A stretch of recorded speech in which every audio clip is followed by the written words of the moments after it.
નમસ્કાર સાથીઓ, આ મારા દરિયાપુર વિસ્તારનું વોર્ડનું જીમ છે. આ જિમ્નેશિયમ બનાવ્યું આશરે 8 વર્ષ જેવા થયા. અત્યારે હાલની પરિસ્થિતિમાં આપ જોઈ શકો છો.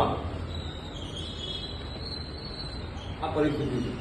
છેલ્લા કેટલાય સમયથી 2.5-3 મહિનાથી અમારા વિસ્તારના નાગરિકો, યુવાન સાથીઓ બધા ડિમાન્ડ કરે છે કે આ જીમને સરખી રીતે રિપેર કરવામાં આવે અને જનતા સમક્ષ મૂકવામાં આવે. ખબર એ નથી પડતી આ સાધનો, આટલા સારા સાધનો, ઇક્વિપમેન્ટ છે, ઇક્વિપમેન્ટ ધૂળ ખાઈ રહ્યા છે, છતાંય તંત્રનું આંખ ઉઘડતી નથી. 3 મહિનાથી માત્ર સર્વે કરે છે. સર્વે કરીને પછી કહેવામાં કામ ચાલુ થશે, કામ ચાલુની વાત કરે પછી પણ એની કોઈ પ્રોસેસ નહીં. પછી કહેવામાં આવ્યું કે આ સળિયા દેખાય છે એટલે એન્જિનિયરિંગ વિભાગનો અભિપ્રાય લેવો પડશે. અલ્ટિમેટલી વાત એ છે કે આ તંત્રને જે નિંદ્રામાં, ગોળ નિંદ્રામાં સૂઈ રહ્યું છે એને જગાડવા માટે આ વિડીયો ઉતારવામાં આવે છે.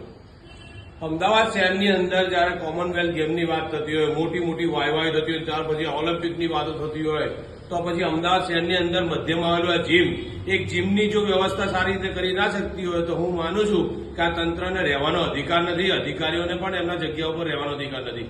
તાત્કાલિક યુવાનોની ફેવરમાં, યુવા ધન જે ખરેખર પોતે હેલ્થ તરફ વળ્યું છે, આજે એમના ફિટનેસ ઉપર ધ્યાન આપી રહ્યું છે. શરમ આવી જોઈએ અધિકારીઓને કે જેમણે હજી સુધી 3 મહિના સુધી આટલા નાના કામની અંદર પણ લાપરવાહી કરી. મોટી વાતો કરવાની અને જો અધિકારીઓ જો આ કામ ના કરી શકતા હોય તો 100% આવનાર સમયમાં હું 10 દિવસની મુદત આપું છું. 10 દિવસની અંદર જો આ જીમનું કામ શરૂ ના થયું તો ચોક્કસપણે અહીંથી યુવાન ધન 1000 યુવાનો ભેગા થઈ અને 100% મ્યુનિસિપલ કોર્પોરેશનનો ઘેરાવ કરશે. જય હિન્દ.